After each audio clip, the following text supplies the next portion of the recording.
Hey everyone, it's Rich here. I want to go through my inbound content system. So this is how I'm personally creating content across all my different channels and leveraging AI and the latest tools to help me both come up with that content, but also distribute it. So what I'm doing at the moment is I'm using AI prompts to help me come up with what content to produce. So you can go into Claude or ChatGPT and get them to come up with objections that people may have with your service, questions that people have, common misconceptions that people have within your service. And then that helps you actually answer those questions and be helpful to your market. So I'm actually using AI as well as my own experience to help me come up with ideas for videos. So then I'm basically going to sit down and I'm going to come up with some content. So I'm going to do this both through written content and video content. So I'll sit down, write for 15, 20 minutes, and then record videos for 15, 20 minutes. And the good thing with this is that you can turn your written content into video content. So if you write a really good long form piece of content, you can actually sit down and just record that and take clips from it.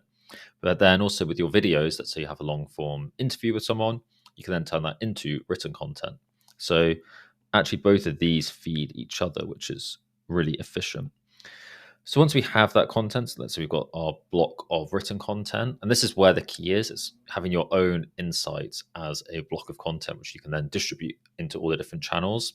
It's not about using AI to write all the content for you or come up with the content, write it for you, then distribute it because you're just saying the same thing as everyone else. There should be your own insight on your own findings.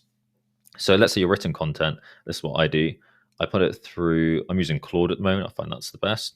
So my big block of content, I'm saying, here's my tone of voice. It's learned my tone of voice and like how I like to speak. So I put it through that and say, come up with LinkedIn posts, Twitter posts, Instagram posts for that. So I get that in one document. And then I'll use Hype Fury to schedule my LinkedIn, my Twitter. I use it on Instagram as well because you can share posts on there. And then also my blog. Now I don't use Hype Fury for my blog. I'll do that separately. But this basically just means I just hit all the points of written content that I need to get out there, and then I'm visible across all these different channels. And then similarly for my video content, what I'll do is I'll pop it through my AI tools.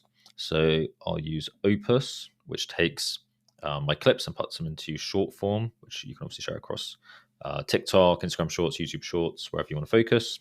I'll use Veed, which helps me chop up my longer form videos, get rid of any like stutters or breaks. So that's my long form.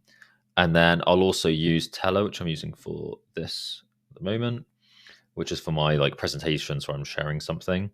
And that just means that I can produce really high quality videos, edit post as well. So I just click record. I can go in and move around where my camera is and where my screen is. So this means that I only really have to spend like 30 minutes a day actually creating the content. So I already have the prompts coming in, and then the distribution is pretty much all taken care of by the AI and the systems. And then, but what also you could do is this is what some of my clients do. They will actually schedule like half a day, let's say on a Friday afternoon when things are a bit quieter, or like a Sunday afternoon, and they'll create all this content and just batch it, and then it's just done for the week. And you can find like if you get really efficient, you can actually batch it, let's say on a Sunday afternoon, the start of the month, and it gives you almost like a month's worth of content that you can share, especially if you have the backlog of evergreen content you can share with your audience. So yeah, hopefully that's useful. It's a really efficient way of actually creating content, just being visible on all those channels, while still actually leveraging your own insight, which is the most valuable thing. Like the AI will help you along, could be your assistant, but what's most important is actually coming from you and your findings. So yeah, hopefully that's useful. Let me know how you get on with creating inbound content.